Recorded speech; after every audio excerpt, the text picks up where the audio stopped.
Anya is a former Miller Trust Research Fellow and is now at the University of Dublin City. And I'll start again.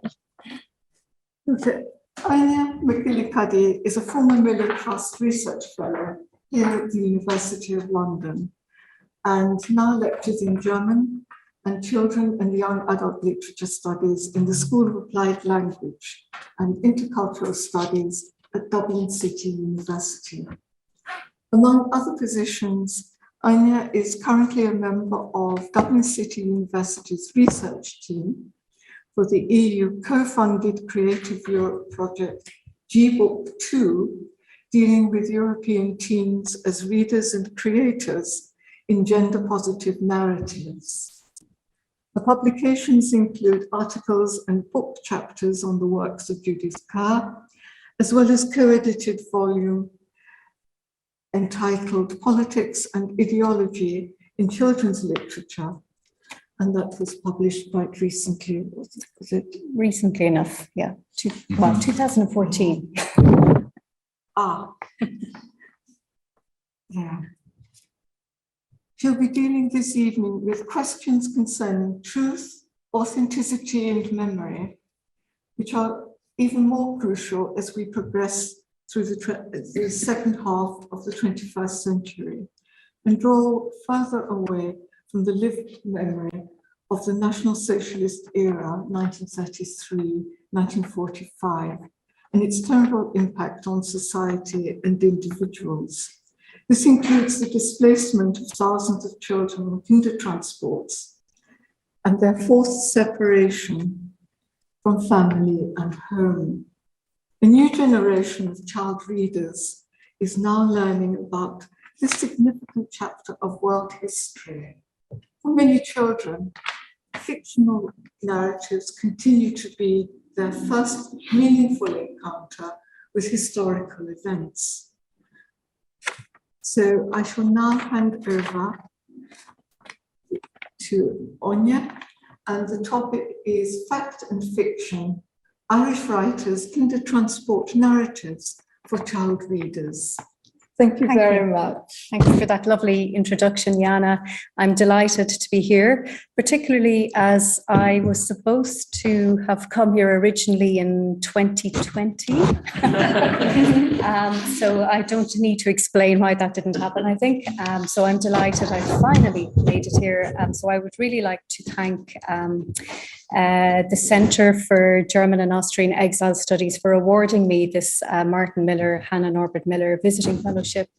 I'd like to also thank my own university, Dublin City University, for giving me a 6-month sabbatical, which permitted me to spend time here in London browsing books and writing and having headspace for research.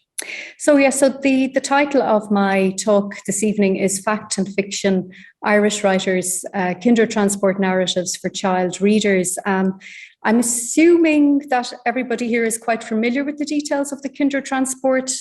Yes, but I don't need to explain that it was a rescue operation that brought approximately 10,000 children to UK between 3 months and 17 years of age. So they were brought to safety on block visas. And that was in response to the November pogrom on the 9th of November, 1938. And the rescue operation lasted from the 1st of December, 1938 up to the outbreak of World War II.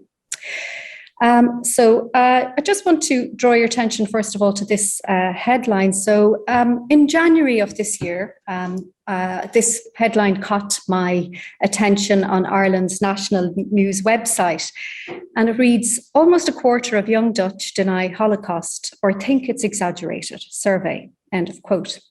The article reported that nearly a quarter of Dutch people born after 1980 believed that the Holocaust was a myth or that the number of its victims was greatly exaggerated, according to a survey. It went on to state in the article, I quote, "Survey after survey, we continue to witness a decline in Holocaust knowledge and awareness. Equally disturbing is the trend towards Holocaust denial and distortion, end of quote. So the second quote that I'm going to show you here relates to an earlier and similar survey conducted in the UK in November 2021.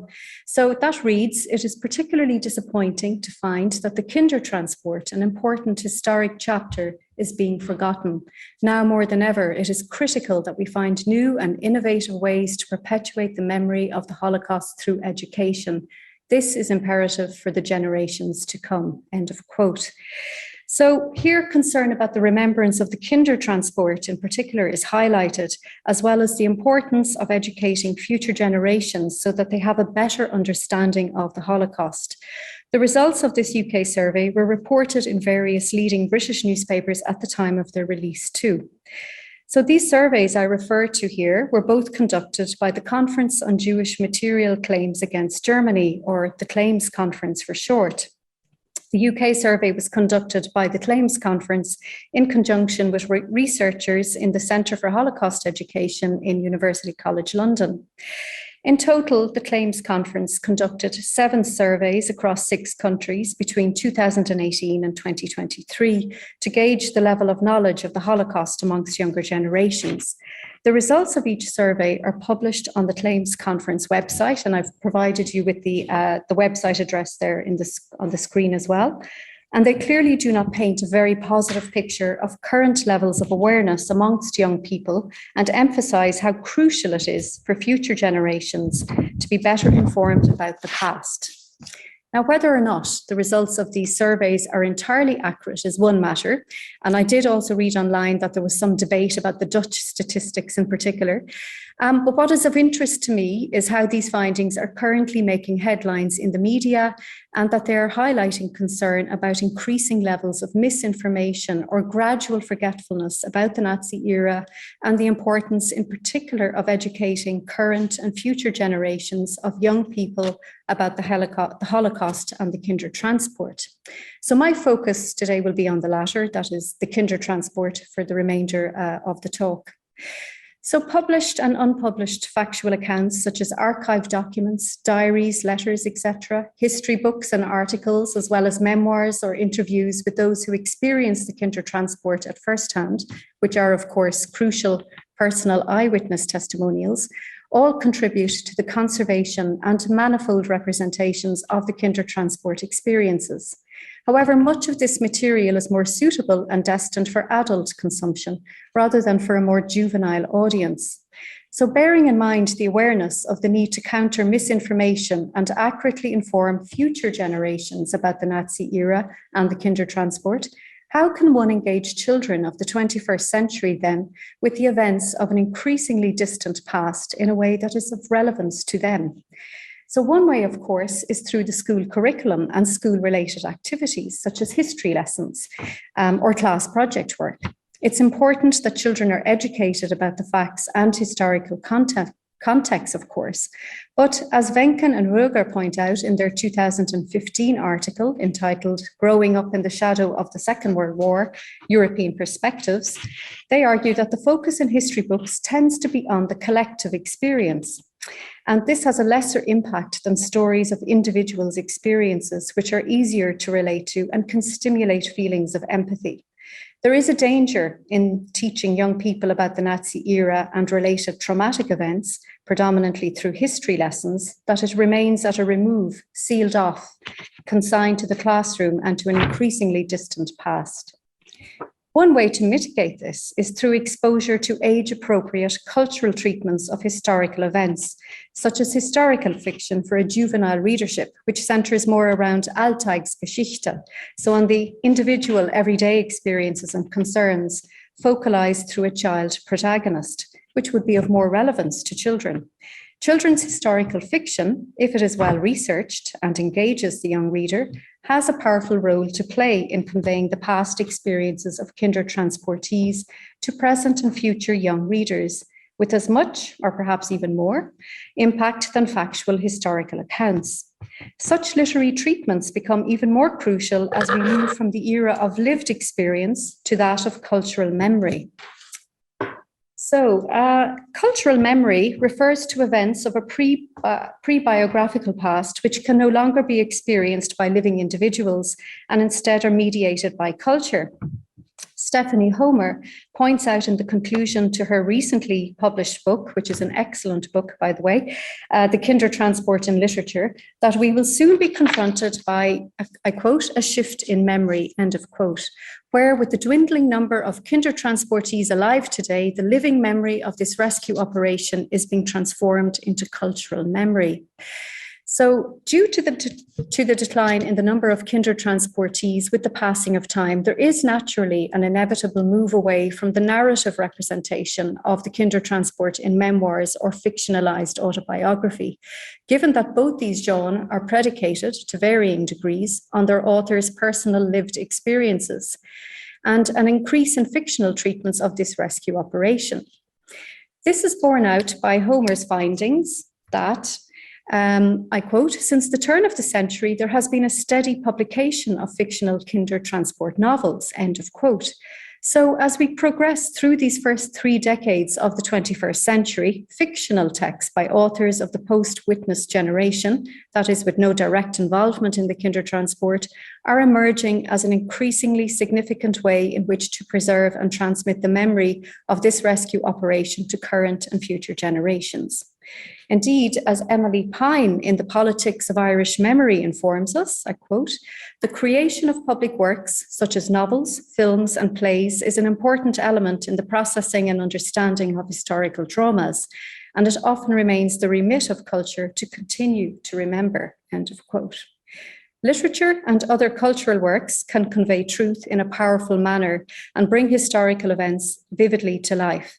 Some, such as Wilkie Stibbs in her monograph, The Outside Child, In and Out of the Book, even argue that, I quote, novels responsibly written and attempting authenticity act as powerful and memorable case histories, which are as true as, or truer than, factually accurate ones. So that's quite a provocative statement. We might come back to that in the discussion. So it is important for authors to write responsibly and authentically to avoid manipulating readers, whether intentionally or not, by writing literature based on inaccurate historical details. Cultural works can and do treat history with varying degrees of truth. So there is a danger of reconstructing a past that is inaccurate, or that fictional details may be confused with fact. And this is an issue of critical concern. One could argue that when it comes to writing about sensitive historical topics for younger readers, such ethical considerations about truth and authenticity are even more crucial. So in my abstract for this talk, I began with a quote from Lydia Kokola's article, Holocaust Narratives and the Ethics of Truthfulness, which was published in Bookbird, which is a journal for international children's literature, in which she poses the questions, when fiction deals with real historical events, what is its responsibility to the truth? What about its responsibility to its readers? Given that Homer has identified a steady increase in the publication of Kindertransport fictional novels since the turn of the 21st century, Kokola's questions have lost none of their relevance and indeed are of increasing importance as we progress through this new century, particularly when it comes to fictional novels dealing with potentially traumatic or sensitive topics for a juvenile readership. For a new generation of child readers, fictional narratives continue to be one of their first meaningful encounters with historical events, and they influence how they conceptualize the world around them in terms of its past.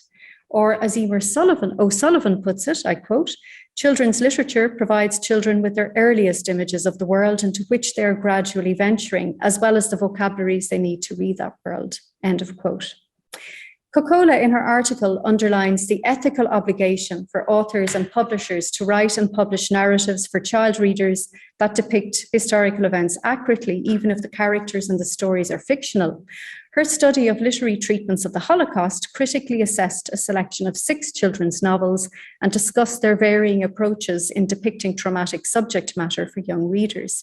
Her findings led to the conclusion that there is an onus on children's authors and publishers to strike a balance between evasion or distortion of truth and too much truth. She argues that secrets through omission rather than lies are actually sometimes necessary. Similar considerations can be applied to Kindertransport narratives for young readers. So I just want to move to talking a bit more about children's literature itself now, first of all. So children's literature is often described as moving from instruction to delight. So children's literature is very difficult to define.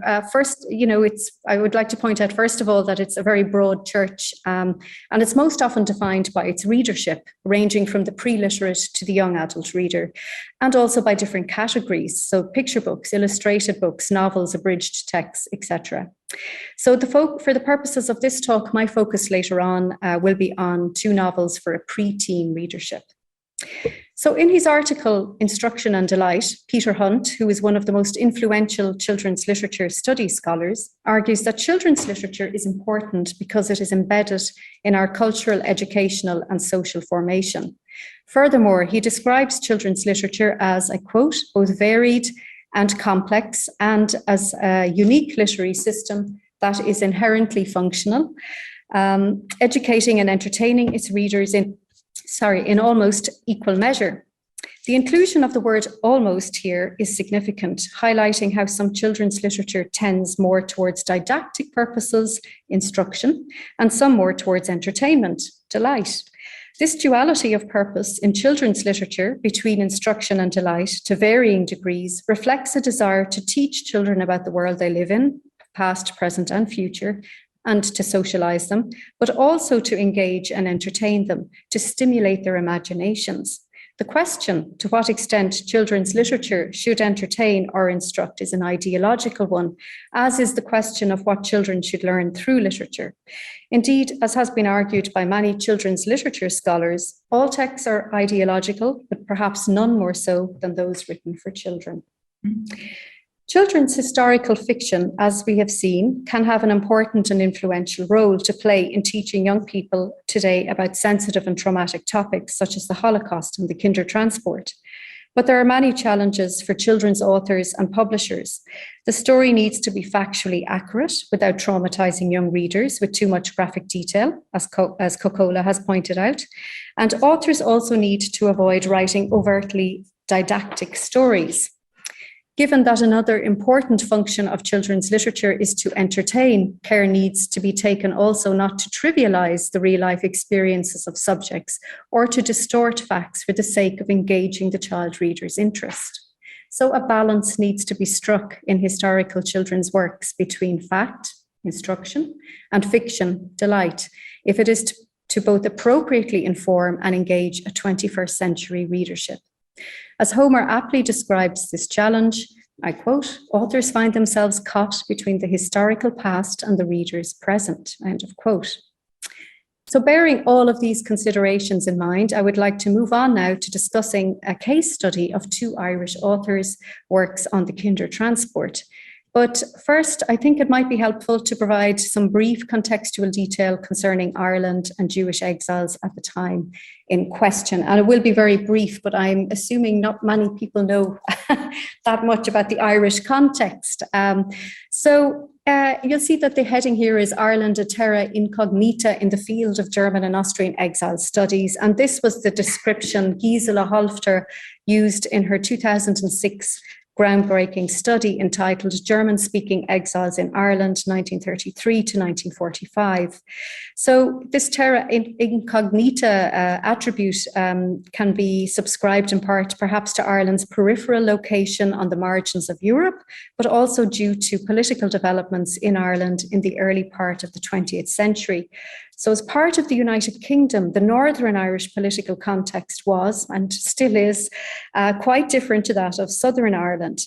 This meant that in the 1930s and 40s, policies north and south of the border differed greatly in relation to the acceptance of Jewish refugees. Ireland south of the border retained a neutral status throughout World War II, or the emergency, to use the term adopted by the Irish government. And as a poor country with high unemployment levels emerging from British domination and political turbulence, they accepted very few Jewish refugees. So Gisela Halfter estimates about 400 in total, either before or during the war. The 1937 census records that about 4,000 Jews lived in the Republic of Ireland, whereas 1,472 lived in the much smaller territory of Northern Ireland, with the majority of those residing in Belfast. Unlike Northern Ireland, Southern Ireland did not participate in the Kinder Transport Rescue operation. And just it might be of interest to you to know that it did initiate a post-war children's rescue operation known as Operation Shamrock, of course, being Irish. And it was modelled on the Kinder Transport when approximately 1,000 child refugees, mainly from war-torn Germany, about 500 came from Germany, but also France and Poland, were fostered to Irish families. So they came for about 3 years. So that's another story, and I'm happy to answer questions on that topic too at the end of the discussion. So despite Southern Ireland's non-participation in the Kinder Transport operation, 2 contemporary Irish-based children's authors in the Republic of Ireland chose this as a significant theme in their fictional works. So these are the 2 authors. So Far Away Home and The Hunt for David Berman are the titles of the 2 novels that we're going to examine. They were published in 1999 and 2022, respectively. Both are written by Irish female authors and published by Irish publishers. Neither of these children's authors have personal experience of the Kinder Transport. However, their motivation for choosing to write fictional works about the Kinder Transport for young readers is quite different. So Marilyn Taylor is Jewish and comes from a background of Lithuanian Jews who settled in London in the 19th century. As she outlined in a speech for Holocaust Memorial Day in 2013 in Northern Ireland, she was a war baby born in England and retained vivid memories of the war. Later learning what was then the recent history of the Second World War and of the Holocaust, she began to realise how lucky she had been, sheltered from terror in Europe by an accident of geography. And I quote, "This realization has stayed with me, and I think eventually led me much later to try to write about the Holocaust in a way that I hoped would capture the imagination of both young and adult readers and help keep the memory alive." End of quote. Taylor subsequently moved to Dublin as a young woman. She is one of the founding members of the Irish Jewish Museum in Dublin and was a school and college librarian in Dublin for many years. And her work as a librarian gave her the initial impulse to write for young people. So initially, she wrote novels on teen-related topics to encourage reluctant teen readers before she published 2 historical children's novels about Jewish children in Ireland during World War II. So Far Away Home is the one she's best known for, but she also wrote one called 17 Martin Street. Far Away Home, set in Northern Ireland, is an award-winning novel about Kinder Transportees who lived near Belfast, and it's published by Irish publisher The O'Brien Press. And it's still used extensively with 6th class children in primary school. So they would be children roughly around 12 years of age, 12 to 13 years of age. Teaching materials to accompany the novel are provided on the publisher's website, a sign of didactic intent to educate children about the Kinder Transport. Taylor herself has visited many schools to talk about the Kinder Transport, her novel, and the inspiration for it. She's also keen to shed light on lesser-known aspects of Irish history and society, such as Jewish life both north and south of the border. Given that Taylor wrote her novel in the late 1990s, she was able to meet with and interview some of the Kinder Transportees and the adults responsible for them, and to contact others who had moved overseas. This provided her with a good deal of authentic and hitherto unknown material for her book. So we move to the second author now, and this is Claire Mulligan, who is part of a younger generation of Irish children's writers and has primarily written short stories for children to date. So this is her debut novel. Her Kinder Transport novel is set on a farm on the Banffshire Moray coast in northeast Scotland. Mulligan is Irish, she has no Jewish heritage, but she's also of partial Scottish origins, which she stated inspired her to set the story in Scotland. Her decision to write about the Kinder Transport was quite accidental. In fact, in a recent email exchange with her, she told me that she had never even heard of the Kinder Transport before participating in a creative writing course just a couple of years ago. It sparked her interest because she feels World War II provides a very exciting backdrop for stories, and this led to The Hunt for David Berman. Unlike Taylor, Mulligan is not enthusiastic about her book being used in the classroom, as is clear from the following statement from her. I quote, "When a book gets on a school curriculum or reading list, there is a risk that the prescription of it and subsequent analysis kills the magic. So I definitely did not set out to write a book about the Kindertransport to be used for teaching. My story is about friendship and home and loss and kindness and longing for things that can no longer be." End of quote. So already we can see in the balance between instruction and delight, these novels reflect different aims. So let's take a closer look at the two works in question.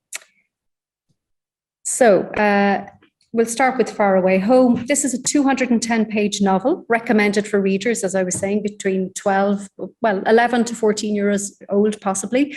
It is divided into 5 parts, tracing the story of the fictional 12-year-old Karl Müller and his 7-year-old sister Rosa from Vienna at the time of the Austrian Anschluss in March 1938 to Belfast in Northern Ireland up to Easter 1941, outlining the reasons for their flight and their subsequent experiences as Kindertransportees. The story is predominantly focalised through young Karl, who ends up living on a Jewish refugee-run farm near Belfast, while his sister Rosa is fostered by a wealthy Jewish couple. The focalization of the refugee experience through Karl renders the historical context, feelings of displacement, and Karl's everyday life on the farm and school more accessible and immediate to a young readership, given that it is recounted from the perspective of a child. In the third part of the novel, the narrative perspective switches to that of Judy Simons, who is a young Irish Jewish girl from Dublin, who volunteers along with some other teenagers from Dublin's Jewish community to help out at the farm during her school holidays. So although Far Away Home is principally set in the Jewish exile community of Northern Ireland, young Jewish characters from Dublin, as well as characters of the Protestant faith community in Northern Ireland, also feature in the story, all focalised through child characters. And they provide the young reader with a variety of cultural historical perspectives, sometimes in quite a humorous manner. This is in line with Homer's reflection on the increasing flexibility of fictional treatments of the Kindertransport that, and I quote, "representations are likely to become more multi-directional with references to other cultures," end of quote. Despite her flexible, multi-directional approach in Far Away Home, Taylor has meticulously conducted research for her novel, and it adheres very closely to historical fact. So of the 10,000 Kinder who came to the UK between 1938 and 1939, 70 of those were sent on to Belfast in Northern Ireland, and 30 of those 70 did indeed live and work on a refugee resettlement farm known as Mill Isle Farm on the Ards Peninsula in County Down, which is about 20 miles southeast of Belfast. Mill Isle Farm was purchased by the Belfast Jewish community with the help of the Jewish community south of the border in May 1938, and it was run by Jewish refugees based on kibbutz principles. Young Jewish volunteers from Dublin came to help out on the farm during school holidays once World War II broke out. Approximately 300 refugees in total, 80 at any one time, lived on the farm until its closure in 1948. The fictional Karl Müller's experiences are based on German Kindertransportee and former Mill Isle Farm resident Walter Hirsch, who was originally from Dresden, whom Taylor interviewed in London for her novel. Taylor also interviewed Edith Kohner in Belfast for her book. Kohner was a Jewish refugee from the Sudetenland who ran the farm with her husband Franz. She was one of the few Jewish refugees to remain on in Northern Ireland after the war, as most emigrated to England, the US, or Canada. So Far Away Home offers the reader a rare insight into the experiences of a Kindertransport refugee in the Northern Irish context, or as Taylor puts it, one of the little-known secret histories of the Second World War in Ireland. Not only is the novel based on real people and places, such as Vienna and Mill Isle Farm, but also on actual events, such as the Belfast Blitz, which occurred on Easter Tuesday, April 1941, as Taylor outlines in an afterword. As a fictionalized account, its focus remains, however, on the stories of its young imaginary characters, their daily life, emotions, friendships, even budding romance. And this more effectively conveys an emotional truth and the lived experiences of exile from the child perspective, helping to foster empathy and understanding in a way that a wholly historical account could not achieve. Ultimately, this Kindertransport novel ends on a sober note. Karl, on receiving a last note from his mother through the Red Cross, realizes that his parents are being sent east and that he will never see them again. However, this tragic news is tempered by a more hopeful message that deep and lasting friendships between people of different backgrounds can emerge out of the tragedy of war and trauma of displacement. So to move to The Hunt for David Berman. So Mulligan's novel was published by a small independent Irish publisher called The Moth, and it can be situated closer to the fictional end on a spectrum between fact and fiction, as The Hunt for David Berman is primarily an adventure story. It's 268 pages in length, and it's for a slightly younger readership of about 9 years plus, and it uses World War II as its backdrop. Nonetheless, as Mulligan informed me, she ensured all the historical details were accurate. I quote, "I thought that it was important to use actual events and correct information when dealing with the Kindertransport moments in the story, also when dealing with David and his backstory. I felt it was respectful to get these details as right as possible, as the Kindertransport was a real thing involving real families," end of quote. She describes how online research was very useful for her book, for writing her book, for example, from the Imperial War Museum, the Kindertransport Association, the Holocaust Memorial Day, various BBC news items, and many other documentaries, news reports, and interviews to provide extra personal details about what some of the Kindertransport children experienced. But all of this, of course, is very secondhand in comparison even to Marilyn Taylor. The story is recounted in the third person, principally from the viewpoint of 10-year-old Robert, who, along with his younger sister Elsa, has been evacuated from London to stay with their grandparents on a remote farm near the fictional village of Inchbrackey on the northeast coast of Scotland, while their father is off fighting in the war and their mother is working for the government on a mysterious mission. And Bletchley Park comes to mind, of course. While exploring the rugged coastline, Robert encounters a boy about his own age called David, who is hiding in a sea cave. Robert is initially wary of David due to his German accent, but once David explains that he escaped the Nazis in Berlin on a Kindertransport, they soon grow to be firm friends, not least due to their similar experiences of displacement, loneliness, and feelings of anxiety about their parents' safety. Understanding for David's experiences as a Kindertransportee is facilitated principally through the lens of Robert's experiences as an evacuee. David, as the reader gradually learns through his confidences to Robert, initially stayed a few months in Dovercourt when he arrived in the UK, before being fostered by a Mr. McKettridge, a Scottish farmer near Banff, which is a real place, who badly mistreated him. This is why he runs away and is now trying to survive alone. The bond between the two boys becomes even stronger when, together with the help of David's pet, jackdaw, Blitzen, they thwart a Nazi spy, the evil Mr. Brown, who has been ordered by the Gestapo to retrieve an Enigma code breaker hidden in David's suitcase, unbeknownst to him, and then to kill him.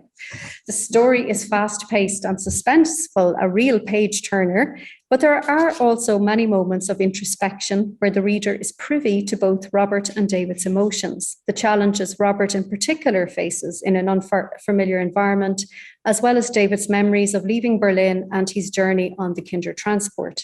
These more introspective episodes in the novel do add more depth to the story and make it more realistic, balancing the more unrealistic aspects. For instance, I think it's quite unlikely that a child could manage to survive very long in a chilly sea cave with very little food, or that two young boys would defeat an armed Nazi spy, even with the help of Blitzen the Raven.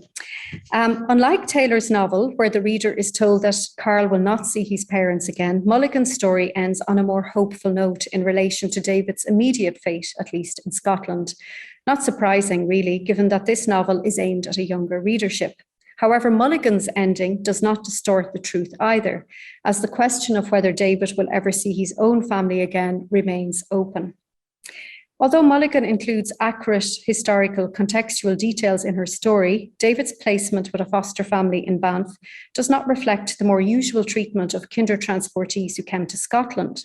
According to Frances Williams in her 2012 doctoral thesis, A Kindertransport to Scotland, Reception, Care and Resettlement, I quote, "Residential care rather than foster care was predominant for the 800 kinders sent to Scotland," end of quote, with most staying either at Whittingham Farm School and Pulton House in East Lothian in southern Scotland, so rather than in northeast Scotland where Mulligan has situated her novel.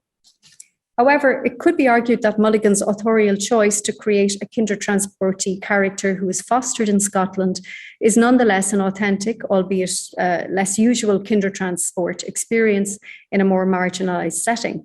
The same is true for Taylor's choice of setting. Also, David's abuse by his foster family, although not representative of the experiences of the majority of Kindertransportees, perhaps, was nonetheless experienced by a certain number, as Andrea Hamill discusses in her chapter, Gender and Kindertransport Memoirs, for the book Exile and Gender, One, Literature and the Press. These narrative choices highlight again the more flexible approach afforded by fictional treatments of the Kindertransport, where authors have the freedom to choose settings and experiences previously unrepresented. Indeed, as Homer points out, with, and I quote, the disappearance of surviving Kinder, writers may be less concerned about appropriating the story of elderly Kindertransportees. End of quote. And as Mulligan's novel, with her emphasis more on Robert's experiences, proves, it is likely that the Kindertransport will be evoked in the storyline, but will not be the focus of representation. So, sorry, that was also a quote from Stephanie Homer. What is also less usual in the case of Kindertransport narratives is that both novels are recounted from predominantly male rather than female perspectives. In the case of Faraway Home, this is not surprising, as Taylor closely based her story on the real experiences of Walter Hirsch as a young boy in Mill Isle Farm. However, Mulligan's choice of young male protagonists was motivated by concerns that have less to do with historical detail and more so with reception. So she stated, "I'm a mother to 3 boys and I wanted a book to appeal to boy readers and hopefully girls too, because they fall away from reading so easily and at such a young age. And I wanted the boys not just to experience adventure, but also emotion." So I think that shows some didactic intent as well, but for a different reason. So it is clear from many reviews of Taylor's and Mulligan's novels that they have both been received very positively. So I've chosen just some of these following reviews from very many reviews to give you a snapshot of some of the aspects of their works that are being focused upon, which are of particular interest in relation to the use of fact and fiction and the dual purpose of children's literature for instruction and delight. So I'm not going to read out everything on in those quotes. I'll let you read that yourself, but I've just highlighted some parts in bold, such as praise for Faraway Home as history written with the gripping reality of fiction. That was by the Holocaust Educational Trust. And the school librarian, a journal, said this is by far the most successful fictional interpretation of the Kindertransports. It has proved to have much impact also in England as well as in Ireland. And for The Hunt for David Berman, interestingly, given that Mulligan, emphatically states she does not want her book to be used for teaching, somebody here, Sue Wiltshire from the Federation of Children's Book Group, writes, "This would be a great book to use in school, both as an excellent story and the starting point for discussions about events during the Second World War, and also for empathy, which was one of the reasons Mulligan wrote the book the way she did. She wanted to develop reader empathy. And Children's Book Ireland wrote, although this is a story set in the past, it is a relevant one. So we've seen that is a concern, how to make these stories of relevance for today's young readers. And again, the word empathy appears in that review as well. So what do the authors themselves say? So there are just a few short reflections by the authors. So Marilyn Taylor highlights, for example, that she has some golden rules. I'm looking at the second quote there by her. First, not to preach at young people. Second, not to underestimate them. And then to make sure that what they're being offered is accurate, authentic, and as true as it can be. For the latter, research, though not the whole story, is the key. So we can see there's something very intrinsic to her writing. And Claire Mulligan, on the other hand, although she also states that she wants the details to be as authentic as possible, she, in the last quote, says that it is a work of fiction and there are certainly teachable moments and it could be used as part of learning in history, but she did not write it with that outcome in mind. So she is always more veering towards that more fictional approach to delight her young readers, if you like. So to conclude then, we've discussed two Irish fictional treatments of the Kindertransport set in the more peripheral locations of Northern Ireland and Scotland, published almost 25 years apart. Given that Far Away Home was published in the late 1990s, Taylor still had the opportunity, as we saw, to interview those with first-hand experiences and memories of Mill Isle Farm, and this very much informed her novel. It's clear that due to her Jewish background, her early memories of war and engagement with young readers as a librarian, she is strongly motivated by didactic purposes in retelling this once near-forgotten piece of history. But equally on the fictional level, she creates convincing and engaging characters and absorbing plot lines, which is why her novel remains so relevant and popular today with young readers. Mulligan is less keen for her novel to be used for instruction and more so for delight. Nonetheless, she is keenly aware of the importance of including historically accurate details, even if her main motivation is to write an exciting adventure story to entertain young readers. Although only published last year, her novel has already received many positive reviews and refocused attention on the Kindertransport for a younger readership, with some reviewers suggesting it should be used in primary schools. What is clear from analysis of both works is that to varying degrees, they create a bridge between historical fact and individual experience, complementing more factual accounts with imagined experiences and emotions, using narrative devices such as flashbacks, multi-directionality, and varying perspectives. Their novels give a voice to displaced children from the viewpoint of the child in that moment. And in this sense, I think it's similar to the fictionalized autobiographies of Jewish child exiles such as Watts, Carr, and Segal. As we progress through the 21st century, away from the lived experiences of the Kindertransport towards its cultural commemoration, fictional historical narratives will have an increasingly important contribution to make to current and future young generations' better understanding of World War II related history, but only if the imaginary is scaffolded by truth. With the freedom of authors to include more diverse perspectives from more marginal experiences of Kindertransportees, gender, the intersection of other childhood experiences, children can gain a more complex and nuanced understanding of the Kindertransportees' experiences. There is potential to draw comparisons with and develop empathy for displaced children in more contemporary settings. I think it's also interesting to think about other contemporary and future developments of cultural commemoration of World War II Jewish child refugees for children, such as more multimodal treatments for an increasingly visual literate readership. So, for example, through graphic novels and film adaptations of novels.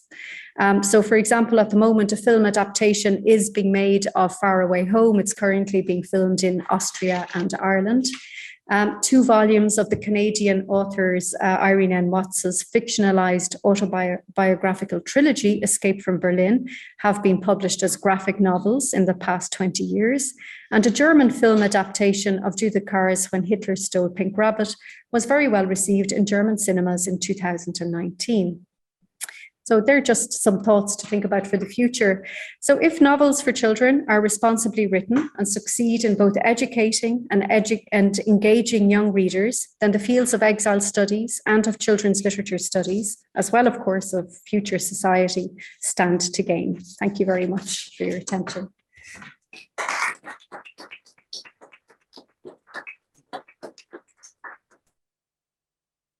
Anya, thank you so much. You have touched upon so many important issues.